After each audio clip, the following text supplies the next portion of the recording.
For February the 6th, 2015, we talk about PAX South stories, Attack of the Friday Monsters, and we ask you about your favorite game titles.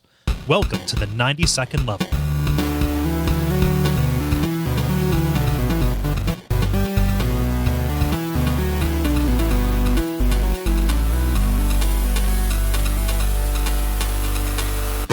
My name is Kole Ross. I'm Dennis Furia. I'm Jala. I'm Ben Merkel. And you're listening to The Level. It's a podcast for people who love video games. Guys. Yeah! Yeah! Guys, Woo! lady, guess what? There are shirts. Shirts. Yay! Shirts! Yeah. Hooray! So, Shirts. yeah. I wear those. Yeah. Hide your torso. Hide your torso with these shirts. Are you yourself, or do you know a shirt-wearing person? Yes. Yeah. So we're giving this a shot. We did the merchandise survey, and everybody who filled that out, we really appreciate it. Right now, we got to try and find an audio-friendly version of this. If you go to Duckfeed.tv, you'll see a little banner at the top that talks about a shirt. We just have a Watch Out for Fireballs shirt. It's on Teespring, so it's like a periodic little campaign kind of thing. And we've already reached our goal to get them printed. This is less about making a profit and more about making merchandise available for people who want it. It is a navy blue shirt that has the Watch Out for Fireballs logo guy, Waffle, our mascot, that irascible scamp. And it is $18. It ships all over. And there's also like women's tees and hoodies and stuff around. Yay! Yeah. What better way to stay warm than a hoodie with a fireball on it? Exactly. Everybody gets out of your way as you walk down the street because they know what's up. It's got scally eyes. They have to know what's up. Yep. Yeah. So we're running that as kind of an experiment right now. If this ends up going well, basically the sky is the limit in terms of what we can put out. And old campaigns stick around in a storefront. So if enough people order one of the lapsed ones, it'll go back into print again. But boy, oh boy, there is no limit to the amount of reprehensible designs we can put on these shirts. So you can expect one of our ideas is the Senpai Restrict My P shirt. So do that one, and then also a safer work version, which is Senpai Restrict My T. T-E-E. Yeah. Man, that is a riff on an inside joke. Yep. So, Obscurity the t-shirt. and then I may also let's do 3 versions. Senpai Restrict My Beams and put a little Samus on there. You see? All the world is a stage. Oh my gosh. There's literally nothing that's keeping us from doing this. Well, the awesome thing, too, is that when I went to PAX South, I was wearing my Watch Out for Fireballs Kickstarter PRGE shirt. Ooh. Yep. Ooh. So Did you get any comments? I found Murph when I was wearing it. Oh. Nice. Murph of podcasts. Yes, Murph from podcasts. Murph of the Dork Night podcast specifically, which you should listen to. Mm-hmm. Yeah. But I just wanted to give that heads up. You're going to see those designs rolling out. We're going to try not to flood the chamber with them. We're going to kind of let them trickle. But I'm very excited, and I hope that you are as excited as I am. And let's see how this works. It looks nice. Yeah. It's I don't know. I like designing shirts, you guys. That is a weird thing that like I don't know where the visual design thing comes from, but I like doing visual design. That's cool. Waffle makes me happy. Yeah, so the waffle that you made me, the little sculpture, yeah. So I have my shelf with my games is right by my front door, which is ill-advised, by the way, but it's bolted to the wall now, so I guess that's life. I have a shelf at eye level where I keep all of my Watch Out for Fireballs stuff, like anything that people have made me, nice little things, and that is on there. Right as I leave and right as I walk in the door, it's right there. Yay! Yeah, I'm glad that he is well loved. I can actually verify that. yeah. So. Yep. Oh, how's everybody doing? Nifty. Cool. Yeah, doing good. Ben? I'm doing pretty all right. Cool. No complaints. Pretty over. Pretty okay. Yeah. Pretty in the middle of the work week, but You know, it's only Tuesday. yeah. Yeah, so let's talk about some video games. We got the usual stuff in store for you, because why not? We're going to do the brief multiplayer about game titles, as we talked about last week, and we're going to round it out with a grind. Anybody want to give a preview of what they're going to talk about? The same thing I've talked about every week for the last 2 months. Yeah, taking over the world? Yeah. Cool. A world, yes. Yes. A mystical world of adventure. Yeah. I done tripped and fell back into an XCOM pit. I saw that. I was on Steam. I think I was playing a game, and I saw that. I was like, "Yep, there we go." Dennis is pacing. Dennis is pacing right now. Dennis is pacing and holding a baby. Am I right, Dennis? That's fairly accurate. Actually, well, this will kind of segue into my brief. Okay. Well, wait. Now it's time for the brief, where we talk about game news. Dennis, you had a segue you were attending to. I did. This is now the stretch limo of segues. But I've found that babbling is a suitable substitution for pacing while playing the game, and so I've been recording myself as I play, and I've been posting them as Let's Plays. So that's just a new thing that I'll put out there. Cool. And maybe it's self-serving to use my brief on it, but I've been posting mission by mission the actual tactical mode. The base building mode is really boring to watch, so I'm skipping it entirely, and at the beginning of each episode I just give a summary of the decisions I made. So you can see all the fun like action tactical stuff without having to sit through me like agonizing and looking up wikis over which research to develop next. So I think that's kind of what I want when I go and watch Let's Plays of the game. So hopefully that's what other people will want. Yeah. And I think I'm at least semi-coherent most of the time. And that's really where the fun of the game for me is kind of walking through all the different potential scenarios and debating different strategies in my head. And so having that out loud is hopefully gives a little extra depth to the game, or at least what I'm doing in the game. So I'm playing it anyway, and I thought I might as well throw it out there. So yeah, that's a thing. I've been quietly just uploading them because I have the time to, and I've got a bunch of them. Yeah. And so by the time this goes out, there'll probably be like 4 or 5 of them up. They're about half-hour little chunks, and like I said, it's all the cool action stuff and none of the boring base building. Dennis, if people wanted to find your YouTube channel, where would they find it? I actually have no idea. You got to know this. You got to curate your personal brand, Dennis. I think it's just my name. Like it's signed in through my Google account, right? Maybe, I don't know. Like you, I don't know. Dennis Furia is the name of my YouTube page. Huh. So literally my name. And I'm sure I'll post a link to the Facebook at some point this week, if that doesn't help. Yeah, it is just your full name, capital D, capital F, space in the middle. There we go. Very unimaginative, but but functional. So yeah, those will slowly start trickling unimaginative, but functional. Yeah. Actually, no, your username is greenlaser06. Oh, there you go. Yeah. There we go. Okay. Why do you know more about my channel than I do? Because I just looked up your channel. But I looked up my channel and I don't see greenlaser06 anywhere. It's in your URL. Your display name is Dennis Furia, but your username is greenlaser06. Oh, when I'm looking at my channel, it gives like a bunch of random numbers and letters, probably because I'm in like editor mode or something like that. Something like that, yeah. So YouTube is inscrutable.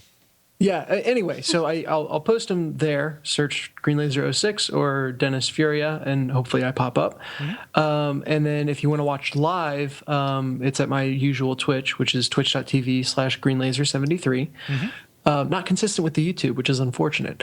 Yeah. But if like, you, who are all these other green lasers? I'm kind of miffed. Know. I go straight to 73 because it was my number in high school. So that, and then 6 was my graduating. It's funny how you decide on those things. That's crazy because my middle school football number was 73. No way. Yeah. Oh, cool. There we go. Are we actually the same person? Is this a Tyler Durden thing? Okay, Dennis, with how much we overtalk. That is some tube and throat singing level shit. Yeah, but if you watch live, I'm more than happy to name a soldier, whatever you would like. So come and How and much name profanity a soldier. gets in there?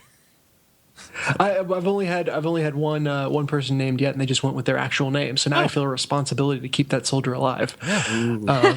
Yeah, yeah. So it's been fun. Neat. And yeah, is a thing. So What difficulty are you on? So I'm doing classic, but I'm doing non-Iron Man because this is my first time playing Enemy Within. Okay. And so I just want to get. So I'm trying to avoid like reloading at all, if possible. I'll if I absolutely get my team wiped, and it's really gonna screw the run, then I'll reload. But I'll play every mission all the way through to either failure or completion, and then if I decide I need to restart, I'll just give that preface in the next episode. Right. Okay. Because failure can be fun to watch as well. and in XCOM, there is a lot of it. It's even more fun to watch, I think, than success. Huh. Yeah. Yeah. Cool. So that is that. I don't know. I guess it's a Duckfeed thing, but trying to more content. I'm streaming this stuff and doing this stuff anyway, so I like sharing it. I will leave myself a note here to add your information to the website. Cool. Yay! Seeing as how you know it and I don't, that's probably the right way to do it. Yes. Cool. Jala, how about you? Do you got a story? I don't have a story other than the fact that I went to PAX South and I can tell you about it. I just figured that since I'm probably going to talk about it sometime, but I have something else entirely for my grind, that I should just not have a story. So in the interest of time. I think PAX South is a perfect story. Yeah. So I'll just tell you a little bit about my experience going to PAX South. I went to PAX South. It was the first year they were doing it over in San Antonio. And I was not there for Friday because I had to work, but I was there on Saturday and Sunday. I met up with, as I said before, Murph of podcasts, Murph the listener, Murph, that guy. So we met up and hung out a little bit. And I also got to play a bunch of different random things. And I don't know if anybody pays attention too much to the PAX, like the way PAX operates, but they make it into a scavenger hunt for QR codes, where if you have their app on your phone or your tablet or something and you go around the convention, they hide 16 different QR codes that you have to scan in order to get a full picture. And once you get that full picture, you've 100%ed the map and they will give you a little prize. Oh, Well, cool. the first several people who do this, the first 10, I think, get medals or, something special, and then everybody else just gets, like, whatever. And I wasn't there on Friday, so obviously I wasn't going to be a speed player, but I literally told Joel, who is the guy I went with, that I'm like, no, my gamer pride is on the line. I can't tell them that I explore everything and then not exploring 100% this map. Ain't happening. My gamer pride is on the line. I must do it. So I did. I hunted down all the QR codes throughout the entire convention, and I got a little teeny tiny Rubik's Cube with PAX logos on it that I don't care about. It's more about the experience. And it was a lot of fun. So Nice. so that was the first game I played. That wasn't actually a video game. Do you allow yourself like a social side of that? Because for me, a big part of that game would be talking with people and kind of like using institutional knowledge to be like, okay, like where are these ones, as opposed to looking at every single square inch of this place. Whenever you go up to one of the QR codes and somebody else is scanning, especially towards the end of the day or what have you, towards the end of the con, like on Sunday, there are a lot of people who are like, where did you get these? And then they'll compare their picture to yours and say, okay, I don't have any of these pieces. Do you remember where the heck you got them from? Mm-hmm. And so you'll end up talking to people and trying to share information that way. So it's kind of like an RPG fetch quest. Mm-hmm. So... that's a thing, but it was a lot of fun anyway. I had fun because I was like, no, I must get them. Dun, dun, dun, dun. So that was my mission. I literally just dumped Joel in a line somewhere and was like, okay, bye. I've got things to do. And so, but I also got to say what? I said, but you got the 100%. Yes, I did. I most certainly did. And I posted my 100% prize, my little itty bitty Rubik's Cube, up to the interwebs. So it's out there somewhere. So, and I also got to play on the Oculus Rift, and that was neato, except for the fact that it was so much sensory overload on my eyes that my eyes were like, okay, strained to the max. And I'm like, okay, I would have to get used to it for me to actually use that capably. But it was interesting to use, and it is something that, like, if I had more time with it, then I would probably acclimate. But as it is, my eyes were like, oh, what are you doing? Do you know? So, plus, it was a spaceship shooter game, and I'm not really about spaceship shoot-mans too much. So I was like, where am I going? What's going on? Okay, so like, what was your head movement affecting the actual like pitch and yaw of the ship, or were you looking around inside the cockpit? I was looking around inside the cockpit. So. Nice. Yeah, also, they in the line for that, it was actually kind of fun because the line for that was right next to the Intel booth, and Intel was taking pictures of people in front of a green screen and letting them like put little, glasses or capes or whatever on themselves and put a different background and then upload the picture and just like, spread, hey, guess what? Intel made this picture with me. That kind of a thing to win a prize. And they also gave you a light up pen. And if you give me anything that lights up, I'm happy. So plus I was bored and in a line and I had nothing to do. So You're like a toddler went into the line and so exactly. So, I was very excited to be doing this thing just because it got me out of the line. And then also they had other games. I don't know what the name of the game was, but there was a puzzle game that was controlled by your hand moving in front of the screen. And I have a video on my Instagram, which was then loaded to my Twitter and Facebook, where Joel was playing this. But you use your hand to block and move around objects on the screen in order to get these little guys to walk across without getting killed and, to the end of the level. And he failed within 15 seconds, which was awesome because that's how long the Instagram video is. So it was like defeated. Oh, end of video. Yes. So that was fun. And I got to play that. I don't know what that game was, but it was neato.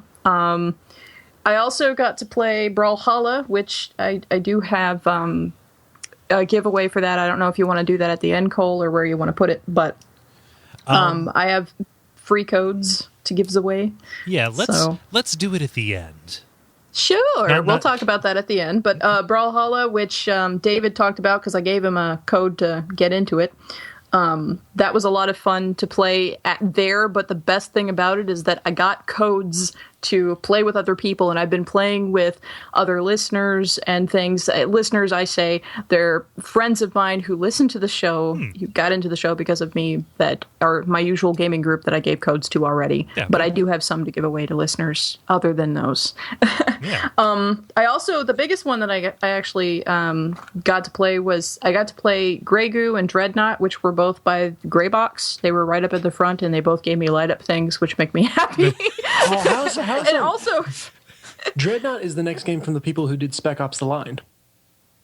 That game is awesome. I don't like I said, I don't like spaceship shooter games at all, really. But that one is a spaceship shooter that makes me very happy, and I really enjoyed it.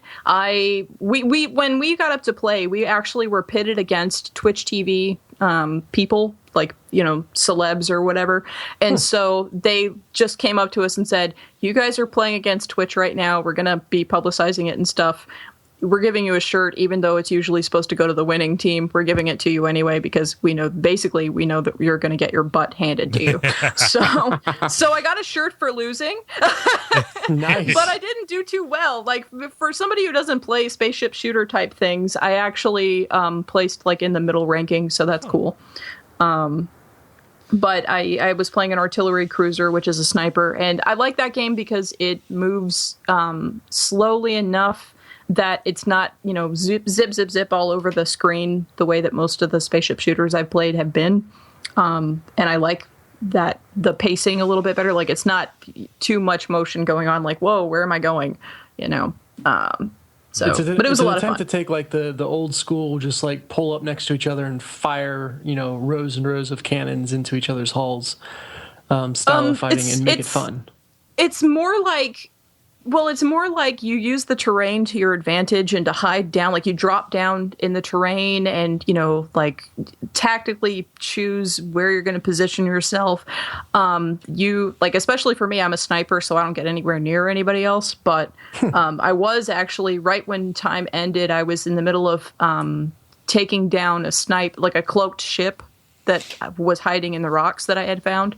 So it was a lot of fun, though. I'm definitely going to buy it. It's supposed to be coming out this summer. I'm definitely going to buy it, even though, again, I'm not much of a spaceship shooter. I'm going to play it. So, Dennis, when you said it was the Spec Ops guys, do you mean it's for the guys from regular Spec Ops or Spec Ops The Line? Spec Ops: The Line. It's Jaeger Development. Huh. Which they went on to do Dreadnought, and then they're also doing Dead Island 2. Damn. I think. Ooh. So it's two. It's almost. I don't want to call it a letdown because they could be incredibly good games in their own right, but they're both are kind of relatively light on story and artsiness, Right. I guess. Yep. Games. It seems like anyway. I don't know if Dreadnought has some amazing plot, but I discarded Spec Ops from my attention for years because I thought the same thing. yeah, and that's fair. And from what I've seen of Dreadnought, they've got like the sniper class like Jala played, but it seems like they're like, hey, most sea battles were big, slow moving ships that kind of it was about that tactical positioning of the terrain rather than like reflexes, and they tried to make that fun, which is really intriguing to me, and it's very different than what I've seen in other games before. So that's really cool to hear that you got to play it. Oh, and then there's one that's completely it's probably the weirdest game I played that I was required to talk about by Murph. He was the one who dragged me over to it and said, "You must convert all of the level guys to this game." It's called Gunsport. It is an indie game that is basically it's volleyball, but 80s cyberpunk where you use lasers to shoot the electro ball around, and there's Mayan stuff in the background. I don't know, but it's got a very, very distinct, crazy feel. I have one photo that I took of it that's in my PAX folder that I uploaded everywhere.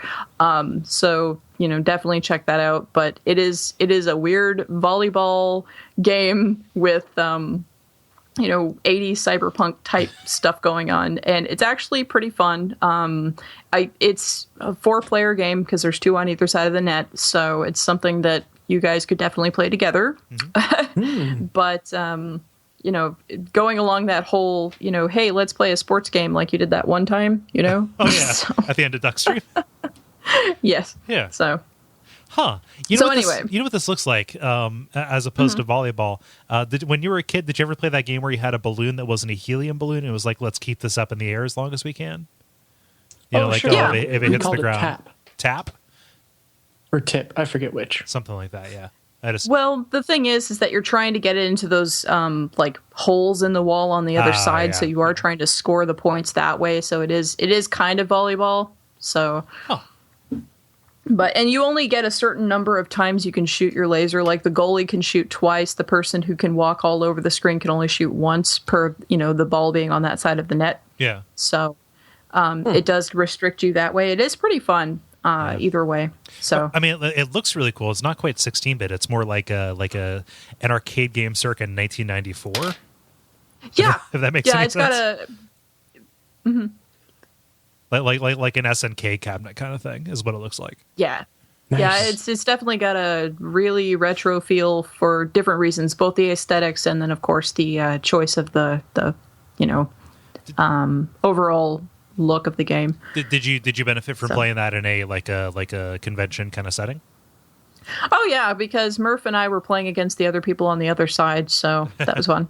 Neat. And those were just random people who, of course, like every single time I go to a convention, it's always the people across from us or fighting against us are like, I have no idea what I'm doing. Yeah, we don't know what we're doing either. That's because this is new to everybody.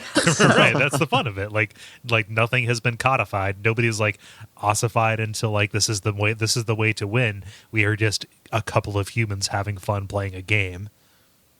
Yeah, I feel like there's been a really good rise in these kind of very simple competitive games. Like, you've got Dive Kick, Sports Friends, this game now. Just games that are really simple to learn and can be enjoyed with friends very easily. I think that's good. Couch co-op, I guess. Mm-hmm. That doesn't require a ton of investment. Yeah, like Nidhogg or something like that. Yeah, exactly, yeah. And that's really cool. What's the name of the game again, Jala? It's Gunsport. Okay. So it's pretty neato. And also we found Jesus. Like Jesus was walking around the con, and then he left the con and he walked away, and we never saw him again. But he was in the con. He visited. He came back 3 days later. It was like, hey man, where'd everybody go? Sorry. So like, what was the temperature of the room? Like, so this being the first PAX South, like, was it like super crowded? Was there like a good developer presence there? Like, I have a lot of like preconceptions about what PAX is. So you have to understand that I have never been to any other PAX, and therefore I cannot compare it to East or Prime. Mm-hmm. However, this convention had a lot of people turn out for it. I think they didn't sell out right away. They did sell out all the Friday passes and Saturday passes. They still had some Sundays left, but they sold those before it even got to Sunday. So those were all out. So they did sell all their passes. There were tons of people. And actually, the location they chose was really good because it's next to the San Antonio Riverwalk, which is right next to the Alamo, which is right next to a ton of hotels. Everything's within walking distance. Very good location. Somebody else was mentioning that they thought they might move it to Austin because Austin is a city that's full of indie game devs. Yeah. So that would be a prime place for them to move it. I was surprised when you said San Antonio, actually, because I thought it was in Austin. Yeah. Yeah, but no, it's in San Antonio, or it was in San Antonio this year, and if they did move it, it would make sense, but the location they chose for it was a very good one. Mm-hmm. They also had a lot of tabletop games. They had a huge area full of tables for tabletop gaming, and they had competitions going on. They had, like a retro arcade. They had, dance floors and stuff like that. They had Magic tournaments and other different types of tournaments. They had an indie tabletop they had Magic tournaments, mundane tournaments. But so yeah, it was definitely a lot of fun. There were a lot of different developers, a lot of indies here, probably because it was the first PAX and everybody, like all the main guys, really wanted to see what happened before they started investing in coming to PAX South. But they had a lot of indie devs for sure. So cool. Would you go back? And what was that? Would you go back? Oh, sure. Definitely. I like cons. I like socializing with people. I like seeing cosplays, and I like playing games. So there's no reason why I wouldn't go. But especially since it's in my own state, it's not like I have to fly out or anything like that. Mm-hmm. So very cool. Is that all? I think that's it, unless somebody has a question. No, Did you go to another con this week as well, or is that the only con? Hey, let's pile it on. Let's Ben, how about you? Yeah, I just got a little ditty from. It was following up Jack with and Diane. Is that like a bluegrass version of Jack and Diane? I don't know. That's out of my frame of musical knowledge. Little ditty about Jack and Diane? Man. Yeah, no. I'm not cool. Is that the lyric? Am I revealing myself to be a little song about Jack and Diane? I'm almost positive it's a little ditty about. Man, that is this like when you Free Fallen? Yeah, a little ditty about Jack and Diane. Yeah, no, it's little ditty. Wow. It's like okay, so when that is sang, and I think I've heard that more at karaoke than actually the Cougs version of that. Mm-hmm. Like hearing you enunciate it like that, because like normally you hear is little ditty, yeah, like, little ditty, like and then he camps out on the Jack and Diane like that sticks out. Wow, that's alien to me actually. Wow. Sorry, Ben, go ahead. That was, yeah, all right. So I have a little story to offer you guys. It's following up on Just Cause 3. So apparently some screenshots were leaked. So this is going to be like my new Grand Theft Auto 5 that I'll continually report on whenever there's developments, I guess. Okay. But unfortunately, the screenshots were released without the game developer's consent. They were leaked online last week. Man, wasn't there another leak that happened here recently too? Maybe. Huh. But some of the things that it revealed, it shows a wingsuit that you can use in Just Cause 3, which is... I'm calling it wingsuits or the new crossbows or the new bow and arrows. Okay, cool. And it also has a screenshot of you surfing on a fighter jet and flying towards other helicopters. And it also has pictures of explosions, and it has pictures of skydiving. So it's your typical Just Cause fare. But it looks really good. What flag is that on the fighter jet tail? Is that a Mexican flag? I can't tell if it's like maybe Pakistan or Nepal. I don't know. But we'll worry about that sometime when we're not recording. But yeah, no, it looks good. And the release date, I think, has been moved to sometime in June. That's going to be a busy month for you. Yeah, that and Batman, man. Yeah. Man, I've been getting excited about Batman. Batman's going to be cool, probably. Yeah, I think it might be pretty good. It's Rocksteady. They haven't really made a bad game yet, so... You're the only person who I know who will defend Urban Chaos. That game's great, man. Nobody played it. I don't know if anyone's against that game. It's just no one knows about that game. I never played it. I never played it. How deep in the roster of Batman villains are they at this point? They've run through the main cast, and they're getting to ones that I have no idea. Like the person who references the third game and the second game. I don't know, some sort of mystical, religious sort of zealot sort of thing. I don't know him at all. So apparently he's in the comics, maybe, or they just made him up. But there's years and years and decades of comics and random villains to draw from. Yeah. This is getting off topic, but the new Supergirl series, apparently the main villain in that, or at least the first villain in that, is some one-off character that only appeared in one comic. And he's the big bad for at least the first arc, so... Desperate much? So I was I was curious, and I was just kind of Insomniac wiki diving, and I was reading the Wikipedia page for Clayface. Did you know that there are 7 different Clayfaces, and they all have different origins? I didn't, but that's a weird accident to happen 7 times over. Right. Well, the first one, he wasn't in the original iteration. Clayface was just the monster that he played. He was just a guy who was like a Boris Karloff analog. And then there was another guy who had some kind of accident and became Clayface. And then there was a lady Clayface after that. Different accident, same outcome. And then the original Clayface, the Boris Karloff guy, took some of the blood from the original, from the next two, and made his own. And then eventually there were 7 Clayfaces, and one of them tried to assemble a Clay gang. A Clay baseball team. Yeah. We just need 2 more. Clayface 7, you're on shortstop. Not a very deep bench, the Clayface baseball team. Oh, man. We need to find a way to work that into the alternate history about the Yankees fighting the Nazis that we presupposed on an episode of Abject Suffering. Yeah, that's not entertaining. It's entertaining, but it's not apropos of anything. I just wanted to bring that up because yes, Batman villains are crazy. Yeah, they're deep in the roster, so they got to start bringing Joker back again and again and again, or something like that. It's like you didn't play the second game. Oh, a rare spoiler from Mr. Merkel. What? No. It's been 4 years, man. Come on. He knows that I'm never going to finish it. Oh, because you don't like it?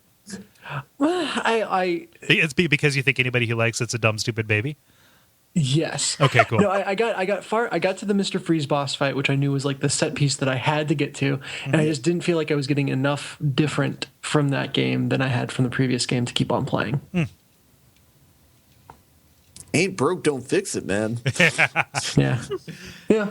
Huh. Ain't broke, don't play it. Yeah. The EA story. Yep. The college student story.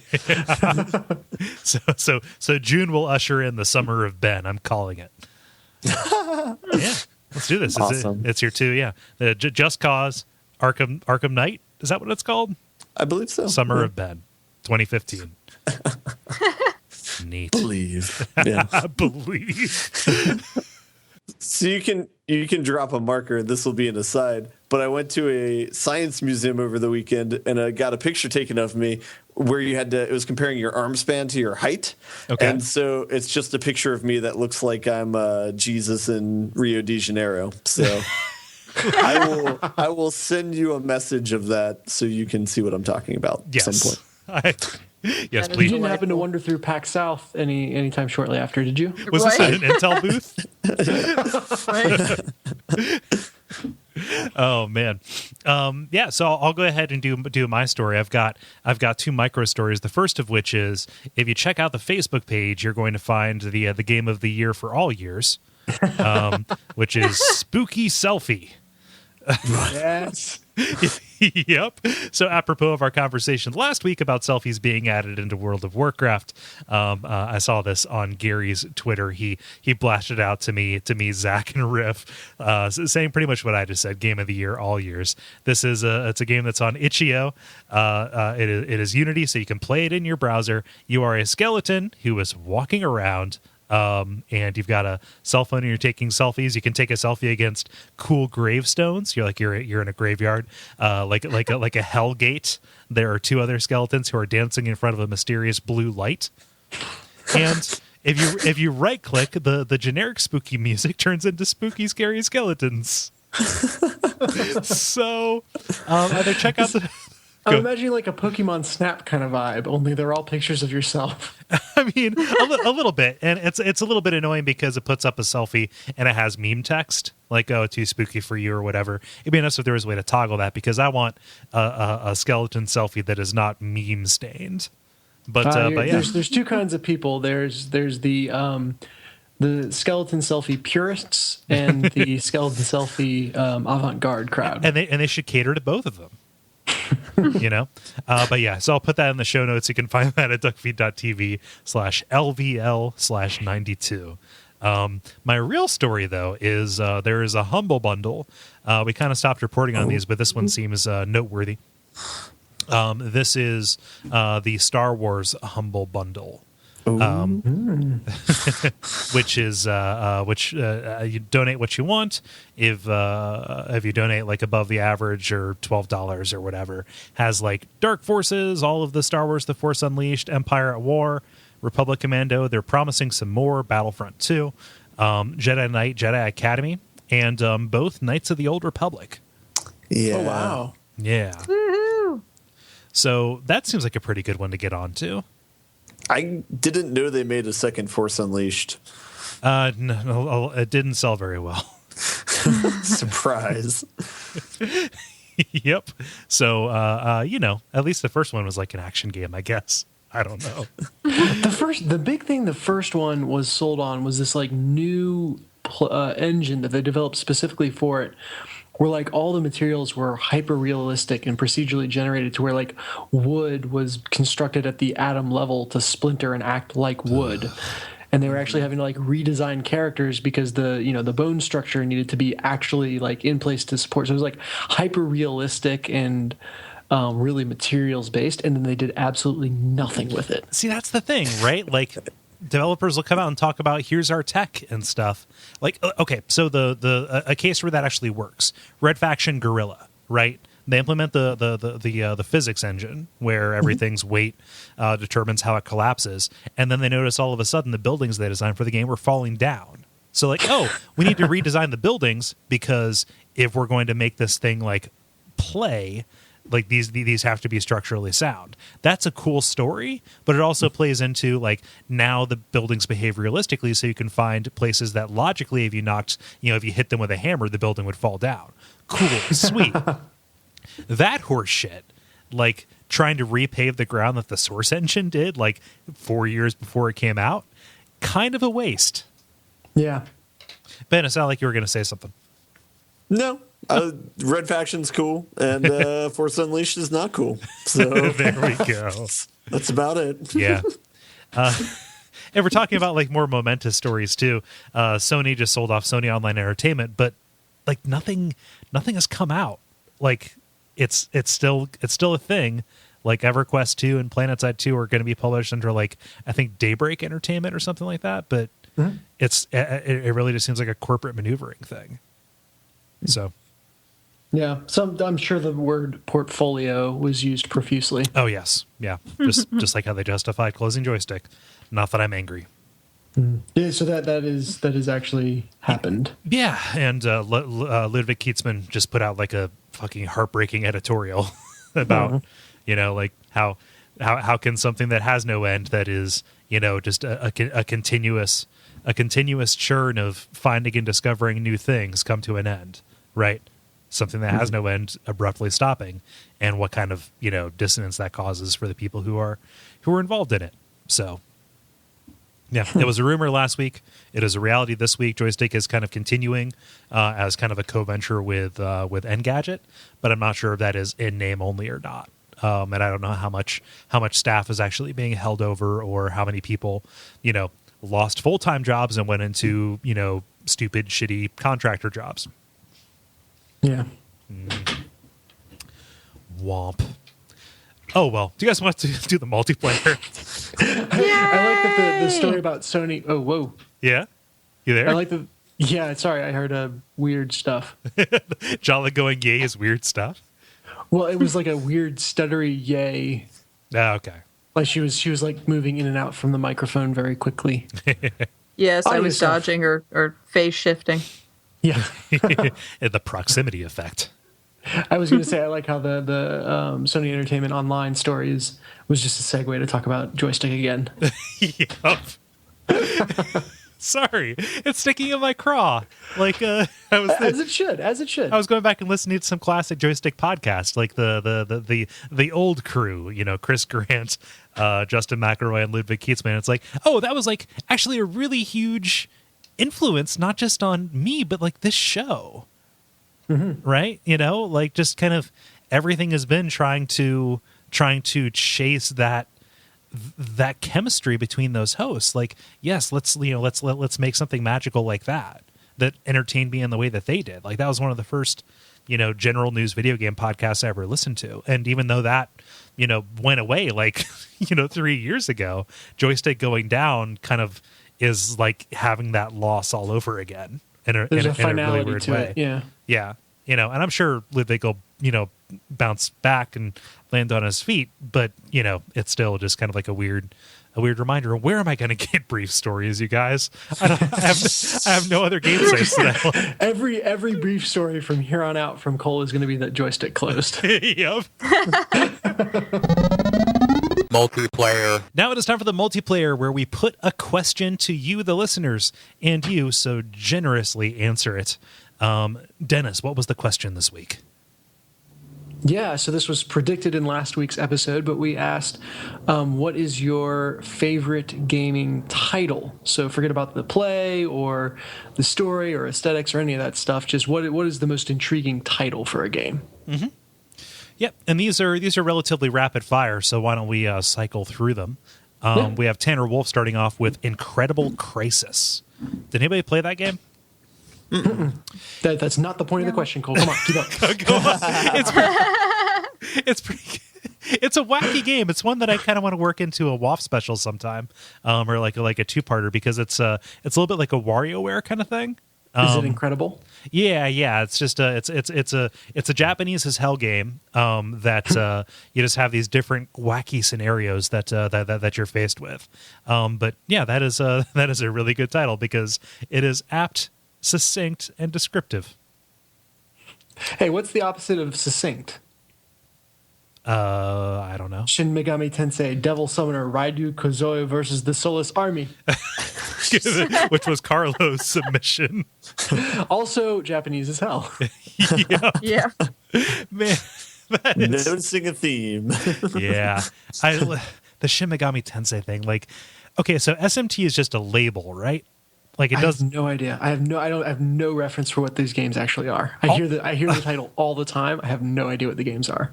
Yeah. I mean, it just the amount of colons they can stuff into that. It's like a regular haggis restaurant. But yeah, I stopped being able to tell SMT games apart a long time ago. Jala, what did you say? I said before I knew I was going to be recording that basically if I'm restricting to just my Steam library, here's some stuff.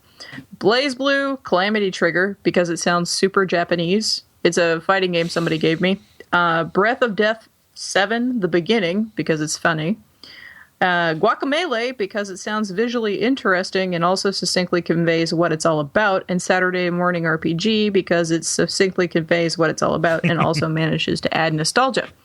I theorize that the titles that I personally like happen to be both kind of non-sequitur word choices as well as really good descriptions of what it is in some form or fashion. So... not like a question mark. I don't even understand what this title is about, but, hey, this sounds like it's probably going to be a, game where you beat things up and it happens to have some kind of Mexican theme to it. Okay, I get it. Guacamole is a pretty good name. Like, as somebody who is terrible at naming things, you got to respect that. Yeah. I almost wonder if the name came before the game. And someone was like, guys, Guacamelee. All right, that's what we're doing now. Well, we were going to make a very sensible farming simulator, but okay then. Oh man, Ben, what did Brad say?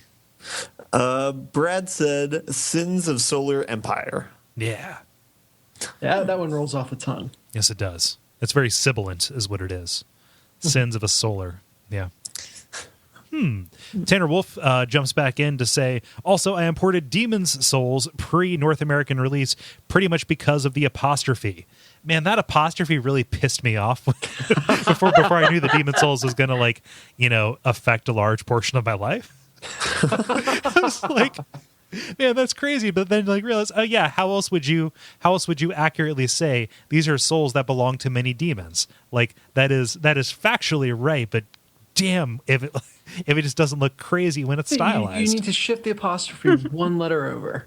Not that hard. No. Demons is souls. Demons. Demons is. Hey, as a person whose name ends with S, I feel that pain. Oh no, I get it. My last name, so whenever I have to write Cole Ross, I have to go to a page. I have to actually look at what grammar people say I should do. The apostrophe S is optional for you guys, right? Yes. You don't have to put the S, but you can if you want. But it's like when you're writing out banana to steal a what's his name, a Dimitri Martin joke. I don't know when to stop. Yep, I just end up with 7 S's in a row. It's like, oh gosh, did a snake break into my keyboard? And then you look like a Shin Megami Tensei title. Yes, I do. Ben, what's David say? David says Cthulhu saves the world. Because, come on, Cthulhu saving a kitten seems bonkers, but the world, no way, I got to see this. Sign me up. Yeah. And then, Jala, you got into an argument. I want to make a game Cthulhu saves a kitten now. Yeah. Oh, no. I didn't get into an argument with him. I was teasing him because he's a buddy of mine on Facebook as well. Oh, yeah. And so I was like, hey, you cheated because you got that because I was talking about Breath of Death 7 and that's by the same people. And he's like, no, I was inspired. And we were just going back and forth about that. Anybody can read that if they feel so inclined. But anyway, moving on.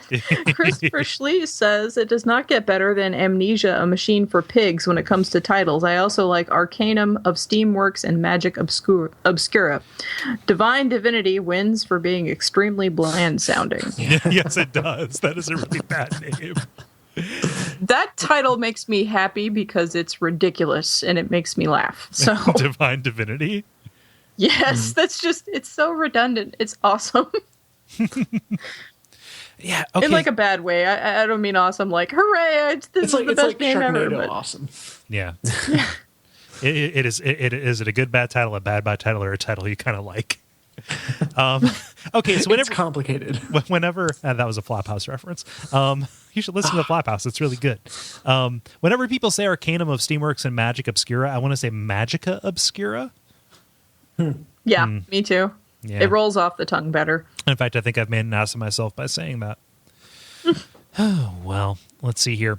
Earl Sherwood writes in saying, even though it's a fantastic game, Journey has to be one of the blandest titles out there. Some of my recent favorites are Starseed Pilgrim and Kentucky Route Zero. both of which are really good. Yeah. Also really good titles. Yeah. Absolutely. Lionel Diaz says, Eco was a really interesting name for a game, in my opinion. After wondering how to pronounce it, and now I'm hoping that I pronounced it right, I found that the correct pronunciation in Japanese is pretty much how you read it in Spanish. Still not sure if I pronounced it right. Yes, you did. It made me think on how universal it was, yet also slightly mysterious. Yeah. Is there a meaning of the word, or is that like the kid's name or something? It's the kid's name. Okay. Yeah. And also, Go ahead. well, I was just going to say that one of the things that I was thinking about randomly was Seaman. That's a very good title for a game. Like, what? Okay. And then you look at it and you still don't know. You're just like, what? Yeah, Okay. in a way, it was a very Sega-like title for the time. Like, Yeah. Sega was doing some weird shit, and like that totally captures the tone of what they did with Seaman, right? Yeah. Like, it in a lot of ways, it's like it tells you exactly what's inside of it. Yeah. Let's see here. Seaman is inside of it. Yes, Hooray. exactly. It's a little frog dude, and Leonard Nimoy narrates. Oh man, some noteworthy voice actor voiced Seaman. I'm going to look that up while Ben reads the next one. So Franz, I think we already mentioned this, but Franz von Bellen says Arcanum of Steamworks and Magic Obscura basically sold itself with that title. The fact that the game itself was pretty amazing was just a nice bonus. I also like Hyper Light Drifter. The title sounds really intriguing and fits the game perfectly. That's a good one. That to me is very Japanese. Yeah. Hyper Light Drifter. Yeah. Hyper Light Drifter Magic Attack Go. I think it's interesting that the fact that magic in this title is spelled with a K just makes me want to come down on that K so hard. Yep. Magic Well, the reason for that is because the reason why the K is added is because with a C it means magic tricks, etc. When it has a K, it signifies the difference between a magic trick sleight of hand versus magic as in casting spells and things like that. Please, my father is magic with a C. Yeah. Exactly. An illusion is magic with a C, unless it is from the illusion school of magic with a K. Oh boy, I just complicated it further. I will be quiet now. Yes, the voice of Seaman, he's not a noteworthy actor. He's mostly voiced very obscure games like Echo Night Beyond, but I know him because he was the voice of Special Agent Francis York Morgan from Deadly Premonition. Uh-huh. Yeah. So that is where you will know him from because you've played that game. That's a pretty good title too there, Cole. Deadly Premonition. No, Yeah. so I like the this isn't mine. I was actually going to lobby that as a bad title. The red seed profile was the Japanese name, and that is much better, I think, than Deadly Premonition, which sounds kind of generic. Mm-hmm. Do we know who was next up? No. Jala Have I read had one in a while? James. Yeah, go ahead, Jala. Okay. How to Be a Complete Bastard for ZX Spectrum, based on a book by British comedian Adrian Edmondson. Go to a house party and wreck it by blocking the toilet up and smashing pot plants. I suppose they could have reskinned it for the U.S. market and had it as an Animal House license. This is James Robinson, by the way. Yeah. I like that. Yeah. Just to reskin it. Allison Baker writes, well, after hearing about the prompt on last week's show, I was all set to respond with Super Ultra Dead Rising 3 Arcade Remix Hyper Edition EX plus Alpha, but I seem to have been beaten to the punch. She says that because Dennis used that as the post image. And I responded, you were beaten to the punch because of the tweaks they made to the overdrive combo reversal system in the Alpha version. The frame count was off. Yeah. Ben, so what's Steven say? He says, The Gods Are Watching is an intriguing name for an intriguing and frustrating game. I haven't played the full game, but the single version always had me thinking whenever I died, many / all the times. And the name, when I died, and the name was part of that. I also like Supergiant's super simple titles, Bastion and Transistor. And one more, Deadly Premonition, mostly because it was also called Red Seed's Profile. I didn't mean to bite your steez, Stephen. by dropping that truth bomb back there. Fry your Steve's steez, bitten. please. Fry your steez, sorry, yeah. Dennis, what's Sam say? He says, I have a lot of affection for Elemental Gimmick Gear, a functional Zelda clone on Dreamcast. I'm also a big fan of Catherine, which is simultaneously a very good description of the video game's content and not descriptive at all. Yeah. Yeah, nice. Elemental Gimmick Gear stuck out on the shelf because they stylized it as EGG. Okay. Yes, I would like to buy an egg game for my Dreamcast, please. Can I get a VMU for my egg? Also, it's not the gods are watching, it is gods will be watching. Sorry, I'm playing that now. Double Steve's taking. Right? Yeah. So I have a little one-liner that's been in my head, and I've just found the most tenuous reason to bring it up. But like to have just an action movie that's also a comedy, and to have some EMP type little grenade, which is like an you can make up the name, electromagnetic generation grenade, and then have the guy throw it and be like, in communist Russia, egg scrambles you. Is this like a Guacamelee kind of thing because you thought of that? Maybe, yeah. But I wanted to make that joke. Yeah. Okay, continue. It's kind of like the tweet that I made last night that I'm pretty sure is where I peaked creatively. where I thought about how what an undignified death it would be to die in a Murphy bed.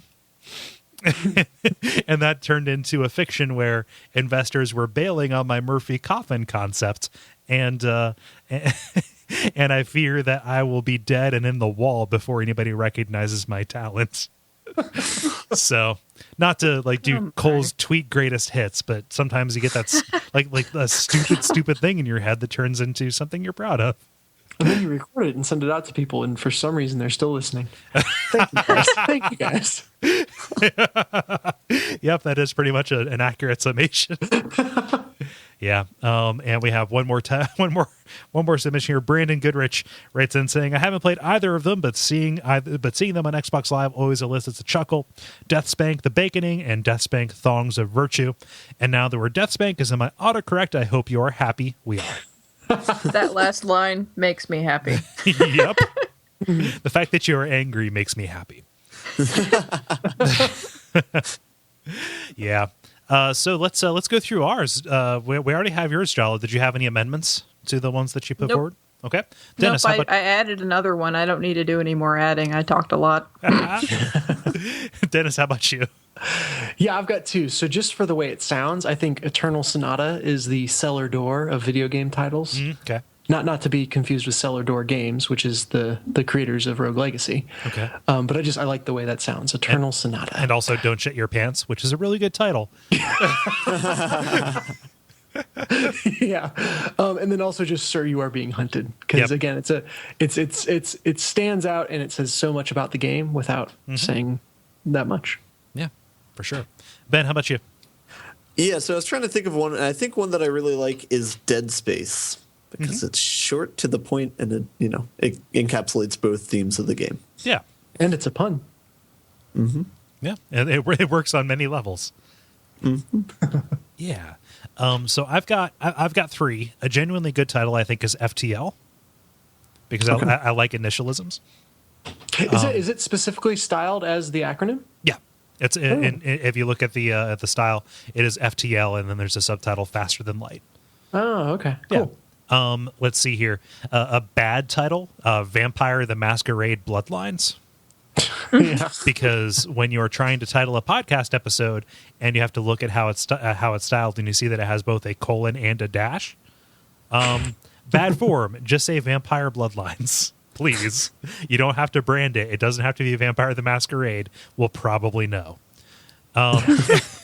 And a title that is obviously a joke, but I feel needs to be represented, which is Tales of Games, and that's a bad apostrophe there, presents Chef Boyardee's Barkley Shut Up and Jam Gaiden, Chapter 1 of the Hoops Barkley saga, which has not only a colon in it, two colons, a comma, and Hoops is spelled with a Z. Barkley is represented twice. Saga is spelled as in Saga Frontier, capital S, capital G.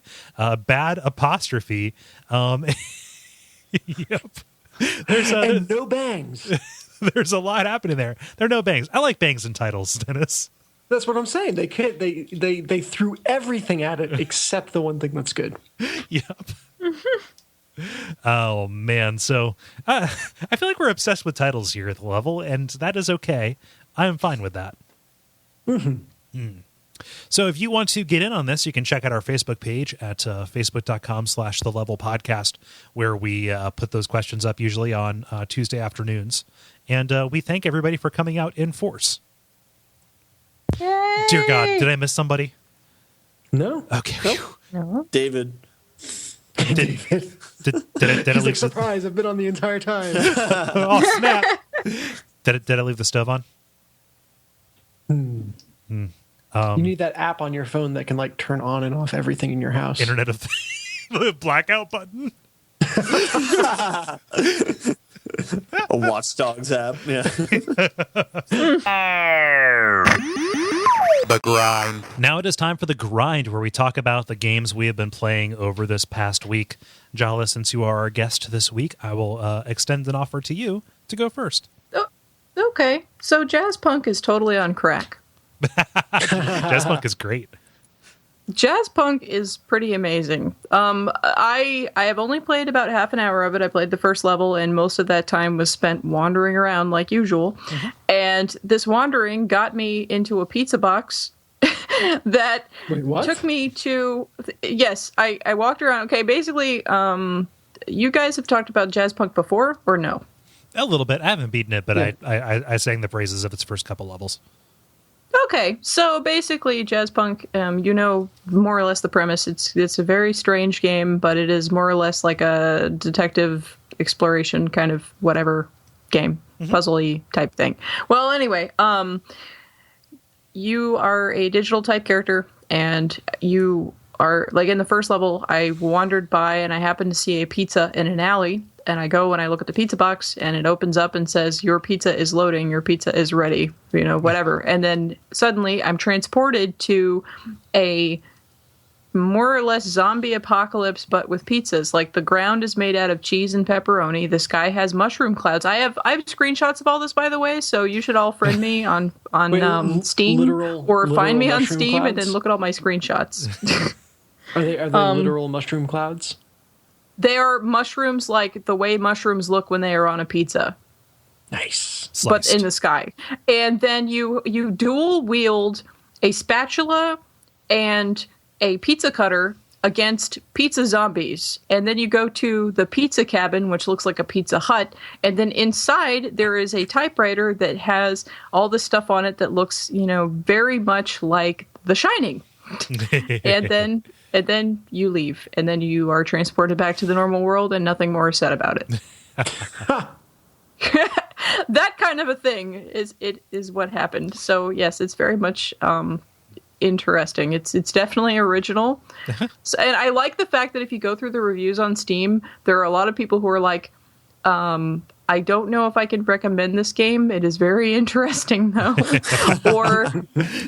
So these are the things I did in this game, 10 out of 10. So it either highly amused everybody, or they were like, well, it's at least extremely interesting to look at, even if you don't, you know, play to completion. Like, I don't know if I'm ever going to play this to completion or not, but it is interesting.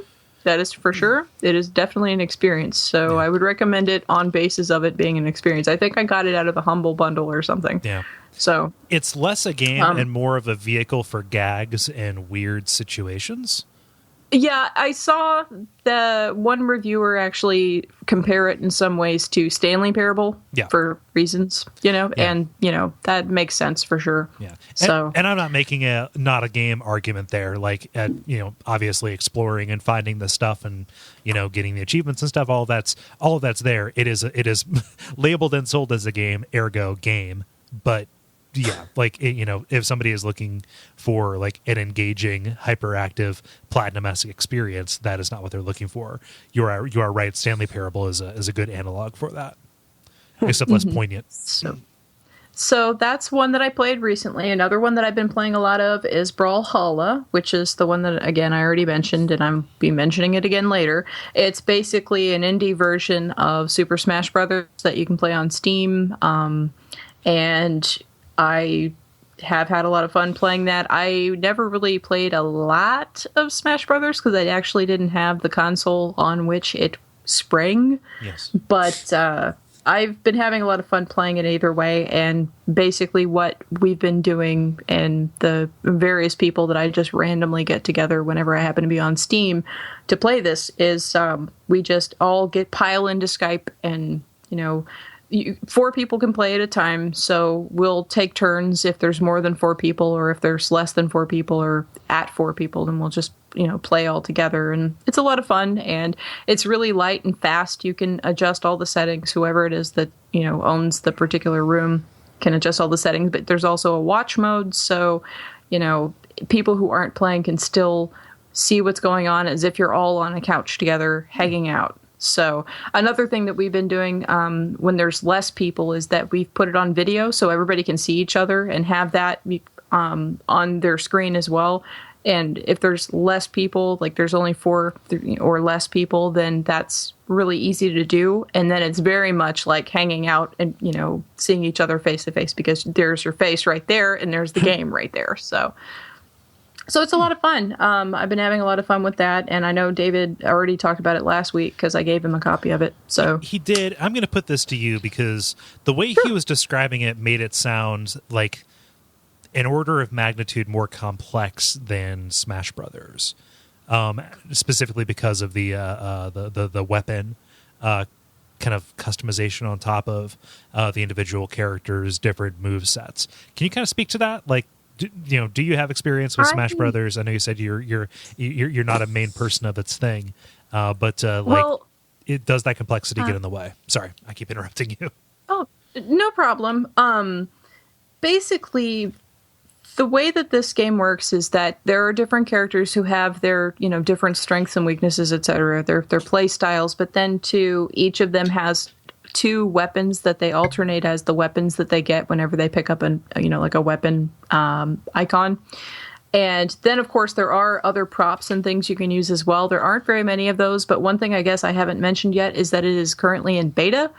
It's a closed beta, so that's why you need the invite codes. But it is in development still, but it is definitely solid and has a lot of fun gameplay and doesn't glitch out or anything. I don't know if they're going to be adding more props to the game, other than because basically right now they have a bomb and a spike ball and then like a mine that you can plant, and those are the only things that you can pick up other than weapons.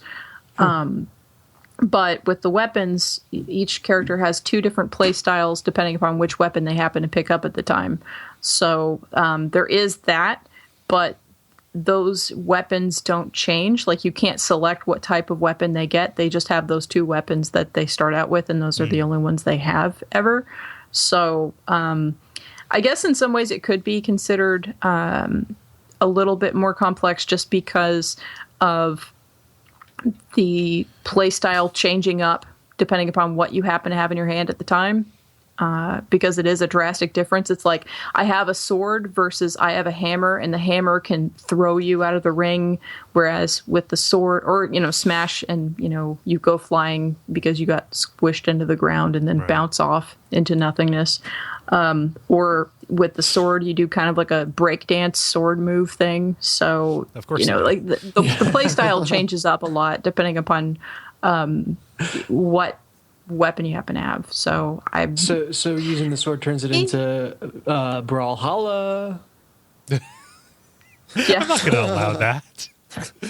So bad. I'm sorry. Continue.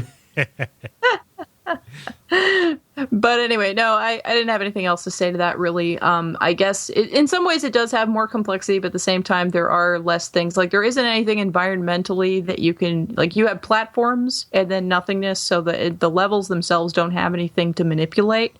So it's just the 3 different items that drop and then the 2 weapons that you get. So I think it balances out. It's on par. I wouldn't say it's more complex. But I mean, I guess you could see it that way, but I don't know. Like, if there are multiple characters who have the same weapons, it's not like one character has a hammer and that is the only character that has it. So, yeah, and I don't even know if me saying it's my saying it's complex is a value judgment or anything. It's just if depending on how this is being presented, that may or may not be a thing for somebody who goes into it expecting Smash Brothers. I don't know. Well, listeners can try it out.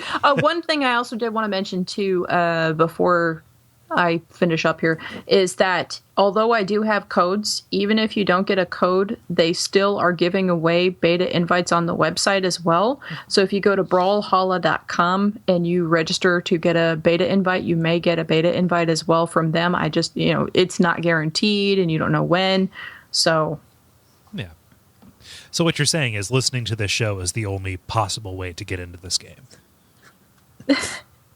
Listening to the show has made their lives better.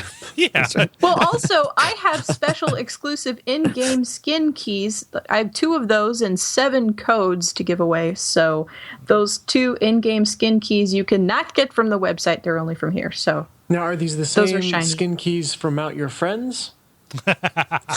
no. Those pictures were delightful, by the way. Yes, they are something special. So yeah, I can make you a special skin, Dennis, if you want one. I'm not sure that I do.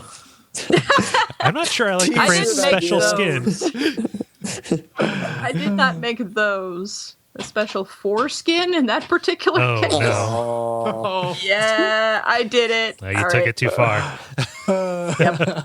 That's okay. I'm done. Is that even playing, Jala?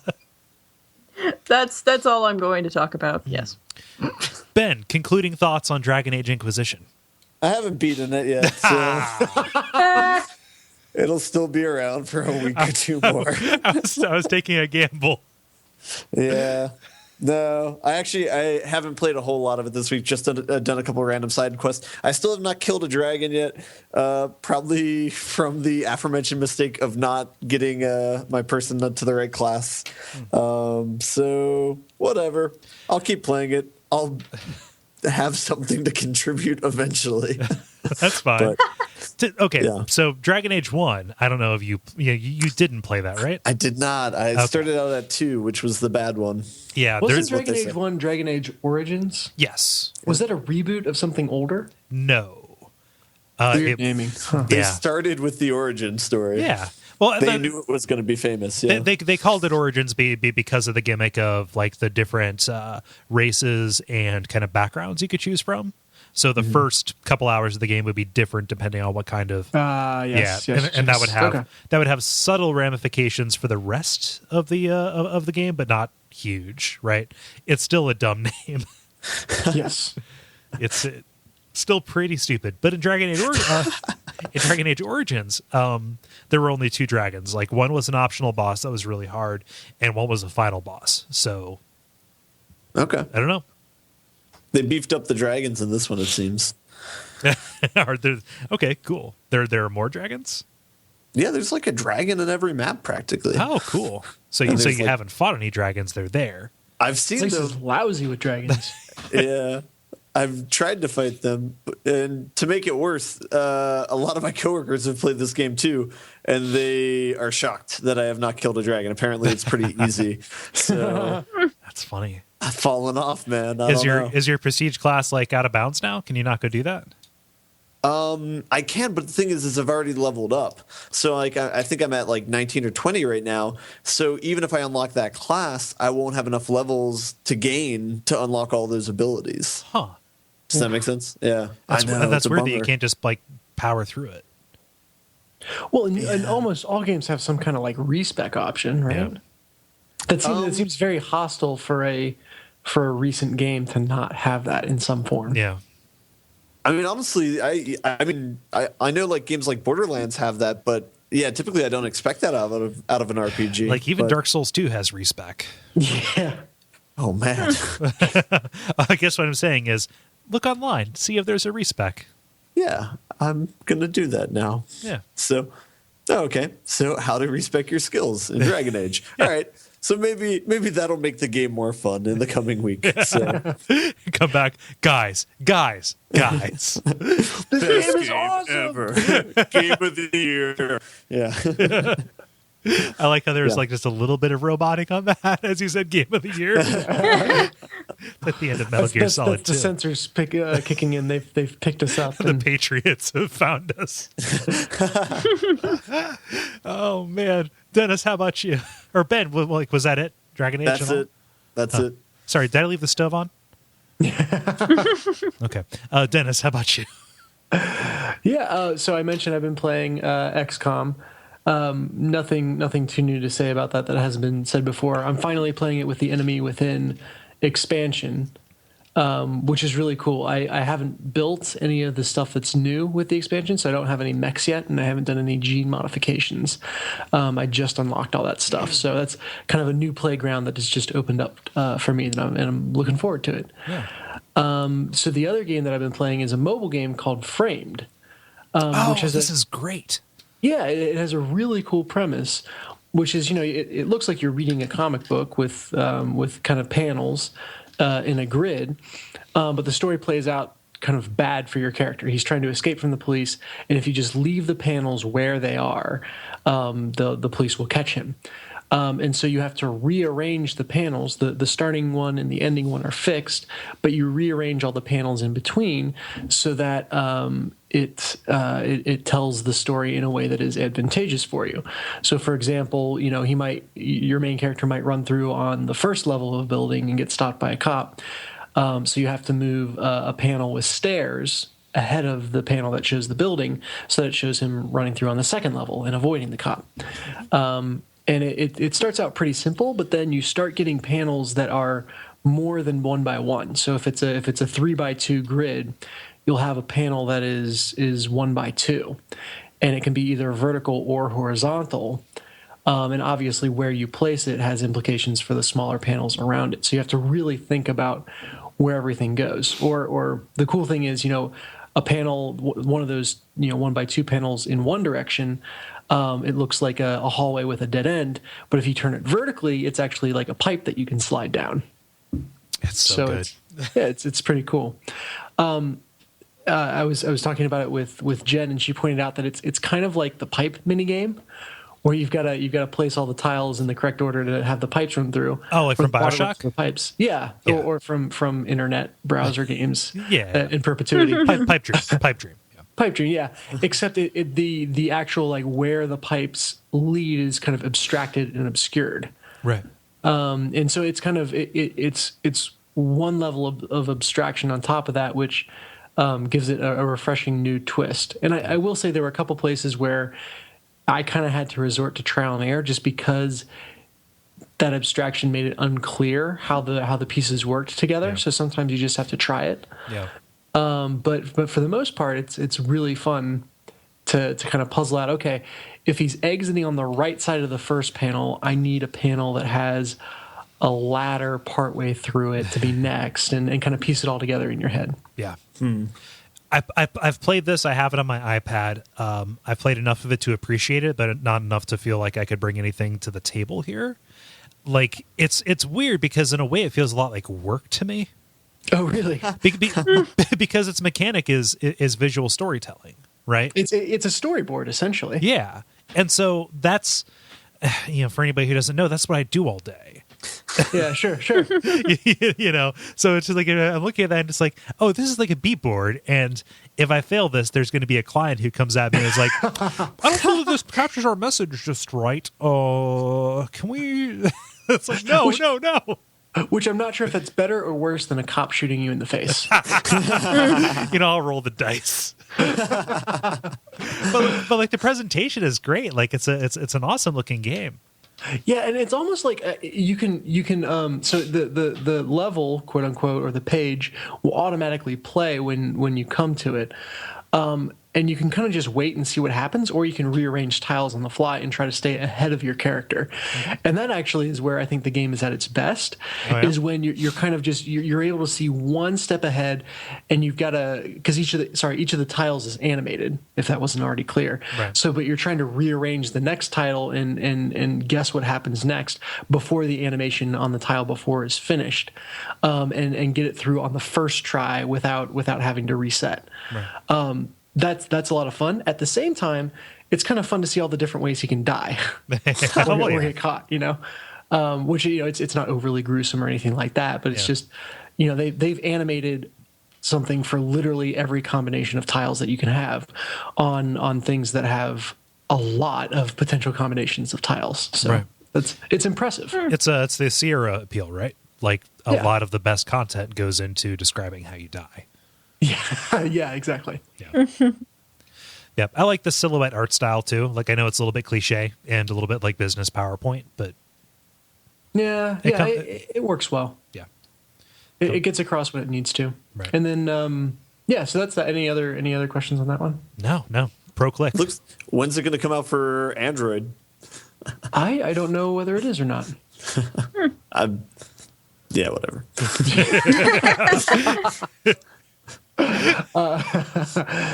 And then this is not a video game, but I don't even know if you call it a board game, but I've gotten into Hive recently, which, Ben, I think we talked about this briefly. Yeah. It's a little bit like chess, only the pieces are the game board. And so the objective, they're hexagonal tiles, and everyone has one queen bee that the objective is to surround your opponent's queen bee. Either with your pieces, with the opponent's pieces, just have it completely surrounded. And every turn, you can either place a piece or move a piece. And you can't do both in one turn.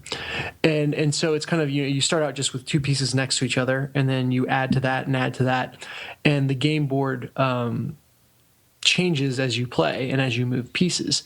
And the only rule for how the game board is set up is that all the pieces have to touch. Peaches, this sounds delicious. Yeah. That's the expansion pack. But so they the pieces have to stay one continuous hive throughout. But it's really, really fun and interesting. And the thing that I like about it, like I said, it's a lot like chess because each of your different insects in the hive moves slightly differently. Mm-hmm. But the thing I like about it is that the games are 20 minutes long tops. Right. Like it plays out really quickly and snappy. And maybe that's just because I'm not smart enough to think through the strategy yet. but a game of chess for me always is a hours long ordeal. For anybody who is having trouble visualizing this, it's actually I didn't understand until I saw a picture of it. It is like an insect themed version of dominoes. Oh yeah, there. That's a very apt like description. dominoes or like mahjong a little bit. Yeah, a little bit hexagonal dominoes. That you just kind of lay them on the table next to each other versus playing on any set board. All the pictures I'm looking at have them stacked up and like knocking over so you can, drop a ball into a bitchin' ass micro machines truck. But okay, cool. Sorry. Continue. I don't know what kind of dominoes you're talking about. Dominoes. Yeah. But anyway. Yeah, so it's not a video game, but it is a game that I've been enjoying a lot recently. Is this something you're playing with your wife, or is this like a family thing? Or? Yeah. That's actually probably the best part of it. We're learning it together.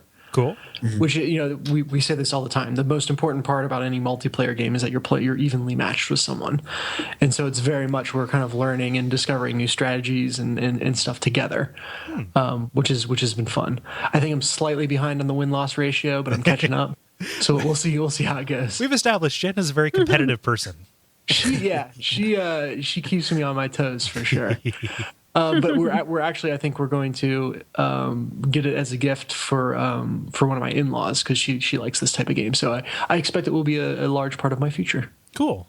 Yeah. This looks really neat. Awesome. Cool. Want me to go? Absolutely. Yeah. So I have a brief one, and then one that's probably going to be a little bit longer. Brief. I will start brief. An iOS game called Sunburn! We got a bang in there. All right. Which is the way that I like it. This is like a pixel art game about some astronauts who are stranded in space. Their ship blows up, but none of them wants to die alone. So they need to work to find each other and then make sure that they jump together into the sun because they are ready to die. Super dark. I was not expecting that. Yeah. So it's super It's super light. Didn't you hear they jump into the sun? Yes. It's as light as it can be. They go out in a blaze of glory. So for as dark as that is, this isn't like a horror game or anything. This like the closest visual approximation. This is pixel art. If anybody has played like Tiny Tower or other games from Nimblebit, it's a very similar style of pixel art kind of thing. It's 2D, and it kind of articulates like a 2D Super Mario Galaxy because there are these little planets that you have to navigate around, and you tap the left side of the screen to go counterclockwise, you tap the right side of the screen to go clockwise, and you hold both sides of it in order to jump. And there are some rudimentary like orbital physics around this and different kinds of planets. So like there are meteorites that will carry your momentum, and around each of these planets, depending on their size, is a certain amount of oxygen that will fill up your bar. And if anybody dies, alone, you fail. Right, so you have to jump around, and when you're hovering in space, you can use oxygen to power like a jetpack kind of thing, in order to propel yourself, and that's a way to solve puzzles. But again, if you run out of oxygen and die alone, you fail. And to mitigate the darkness in what is a very dark premise, when the people die, they turn into cute little pixel ghosts of their former selves, including dogs and cats. The dogs say woof, the cats go meow, and the people say stuff like YOLO. So they're super like, yep, I'm happy about this. This is cool. That makes it all better. Yeah. They're making the best of a bad situation because, they're going out on their own terms, right? Yeah. So it's a super adorable game despite that kind of like horribleness of it, and it is cute and quaint in kind of that way that a mobile game can get away from. And it's challenging because there's a little bit like an order of operations kind of aspect as they start adding in like glass planets that you can only land on a certain number of times. And kind of like barriers and things like that. So you have to decide, what's the best, not only what is the best order to attack these guys in, but, like how do I conserve my boosts so that I, cover the most amount of ground without expending all of my oxygen. Right. Mm-hmm. Yeah. Cool. It's super good. It's like $3 and it is, that kind of game that I like where it's you buy it and you have it. So nice. Yeah, but yeah, it is aesthetically pleasing on every level. I love the premise, and the puzzles are super cool. So they don't put up a pop-up and say buy more oxygen for $2 or anything like that. It looks like you're about to run out of oxygen. We designed this level to be. Yeah. No, it is not like that.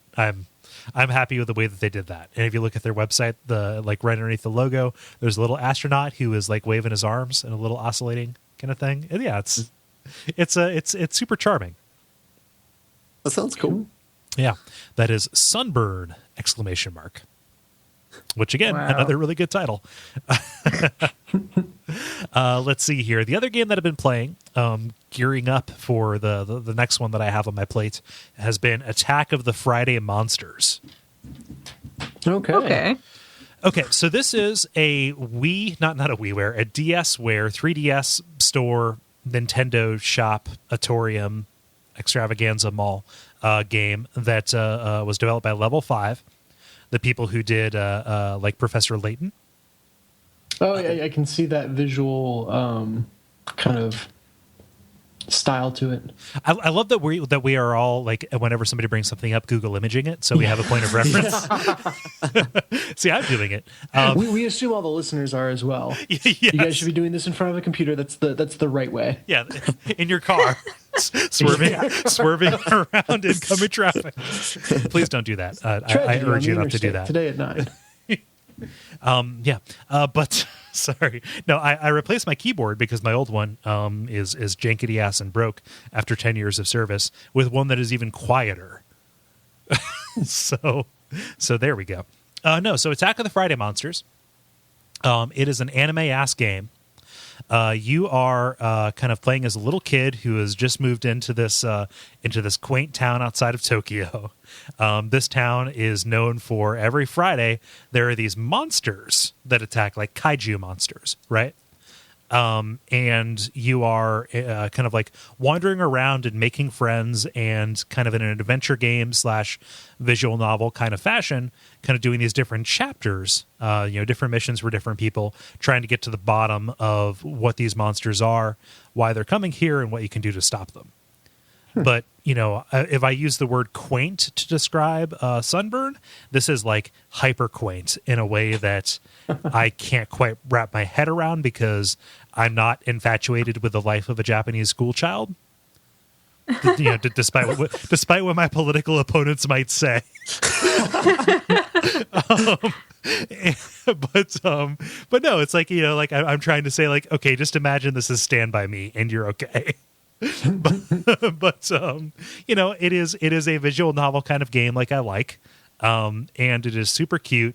It's funny. All of the voiced dialogue is in Japanese. Like, they made very little effort to localize this, which is fine. I don't require much more than the text to be, as long as I understand what's happening.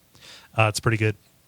But unlike most visual novel kind of games, they actually add in some nods to it being a game. A gamey game. So there is a card game that you're playing with your friends around this, and they're like the monsters that attack. Each of them has their own little card, and this game, it is incredibly rudimentary. It is like a 5-card draw, except it is rock paper scissors. So each card is given a different rock paper or scissor designation and a different power, and you select them at random. You select 5 cards, and they're laid out. Your opponent selects 5 cards, and they're matched up to each other depending on the order that you put them out. It says, okay, here's a hint. This card will lose to this card. This card will lose to this card. Would you like to swap either 2 of them? And using the rock paper scissor logic, you can say, okay, that's that is definitely a rock, so I'll put a paper here, and then your opponent gets a chance to switch theirs. And then you fight. This is of no consequence outside of if you win, you get to become the boss, and if you lose, you are the servant.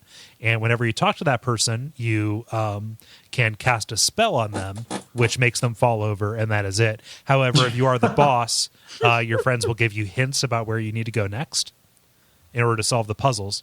And if you win, you get a chance to collect a glim, which is like a little spark kind of thing, that if you collect enough of those for a certain monster type, they turn into a card. So these glims can also be found on the map as you're exploring around this little town, and as you complete different things, new little sparks will show up. It's an exceedingly short game. I haven't beat it, but I'm very close.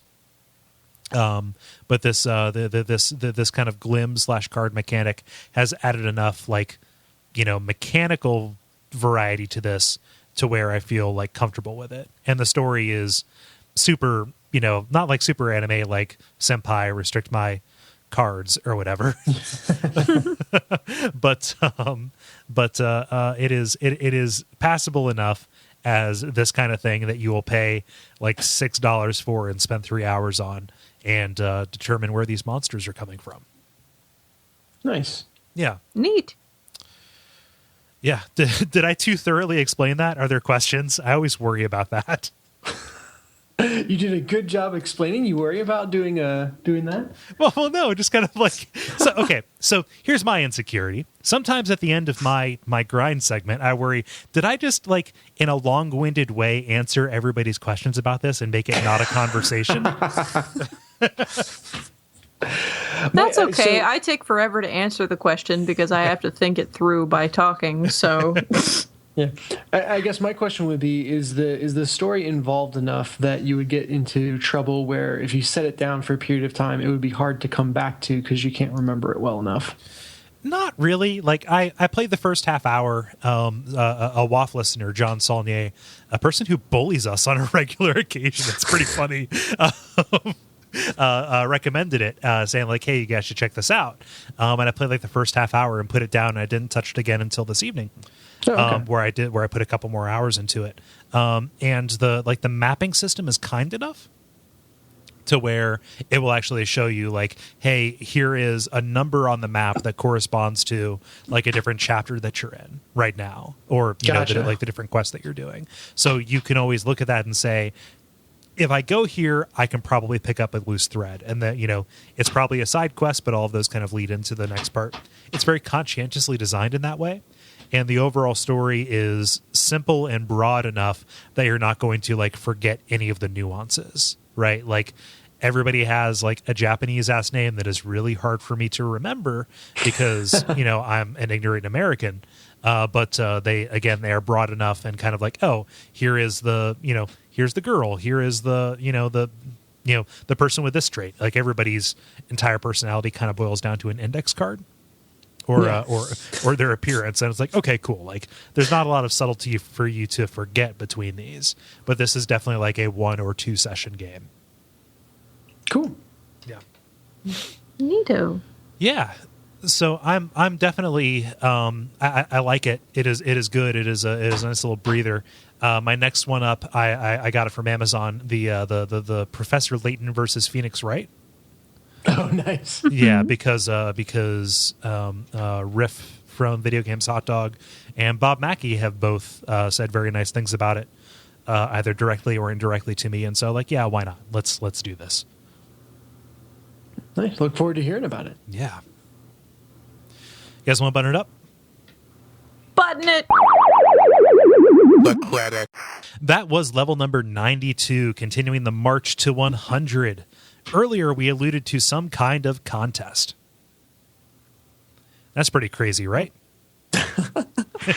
Especially because we haven't figured out exactly how the contest is going to work yet. Well, here's what we're going to do. Because in the past we have run into problems with the early release feed, and there not being a topic created on Facebook yet. Oh, yeah. Let's move this to Twitter. Okay. So there's an @Duckfeed. There's an @Duckfeed.tv Twitter account. Why don't you tweet at me? Let's do this thing. #Brawlhalla. Kole, think about it. #. Okay, so here we go. Here we go. So it's @Duckfeed.tv. Let's do this thing. Hashtag. What did I say? Brawlhalla. #Brawlhalla. #Kolo, think about it. #the level podcast. And the first, what is it, Jala? Number of people? I have 7 codes to give away and 2 in-game skins. So let's just say the first 2 people get the skins as well as the code. Okay. And then the other 5 people will just get the game. Yeah. So be prepared to, when you get the follow-up tweet from us, to email us your information. But yeah, let's do that. So once again, that is @Duckfeed.tv. Let's do this thing. #Brawlhalla. #Kolo, think about it. #the level podcast. Can we let them have their own hashtag on top of that too to make it more personalized? Yeah, put whatever hashtag you want after that. Like, we won't pay attention to it. If there's room. if there's room. Yeah. I will pay attention and I will be delighted. Well, yeah, I mean, just like for the purposes of the contest, like, you can't disqualify yourself. If you remembered all that stuff, you're probably golden. Yeah. Cool. So yeah, the usual stuff, like we mentioned, that t-shirt campaign. Go to duckfeed.tv to see more details about that. As the Watch Out for Fireballs t-shirt goes along, even though the merch survey has ended, if there's something that just would delight you to see on a t-shirt, you can use the contact form at duckfeed.tv/contact to let us know about it. And I will see what I can do with my little pen tablet in hands. Other than that, I don't know. Facebook and iTunes listenership, and telling a friend. Dennis, is there anything I'm forgetting? No, you're not forgetting it, but also YouTube Let's Plays of XCOM. Yeah. That I will have up. So He has a green... search for Dennis Furia or Green Laser 06. Yep. Or look at the post for this episode in order to get those notes. Yeah. Yahoo! Cool. So Jala, where can people find you on the internet? They can find me at neonskystudio.com or on Twitter. I know I said this early. Ha ha ha ha. At Jala-chan or at Neon Sky Studio or at Sailor Comic. I have lots of accessible points. Also on Steam, people can play games with me. It happens. Phrasing. You can find me. I am Jala-chan everywhere. I am all. Jala-chan is all. So I've been Kole We are Ross. Legion. I've been Kole Ross at Kole Ross on Twitter. I've been Dennis Furia at dfuria on Twitter. I already said it. Yeah, you've already done your thing. Oh, Yeah. sorry. That was dead space. He just wanted to make sure that he went last. Just wanted to make sure David wasn't on the line. Yeah. And I've been at Merkleiser on Twitter. Ben Merkel. And why don't people stick around to hear what the title's going to be?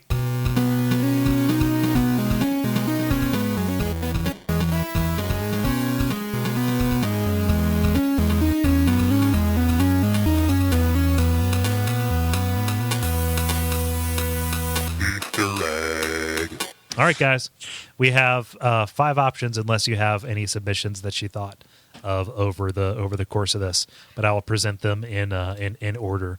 I don't know if I'm partial to any of them or not. But here we go. Some tube and throat singing shit. Bluegrass Jack and Diane. The Summer of Ben.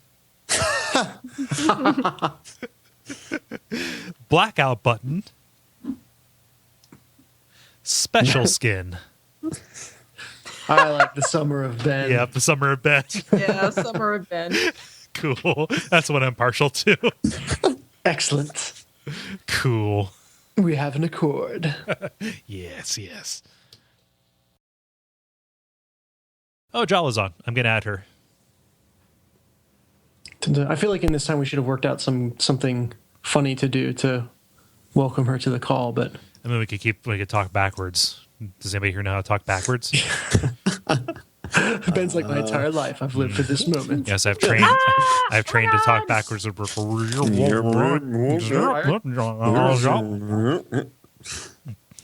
have to really whatever. You have to Twin Peaks it up. You have to commit to it is what you have to do, guys. Quitters. No, I'm speaking backwards, but I'm speaking gibberish backwards. It just sounds like regular stuff forwards. Oh, okay. Hi, Jala.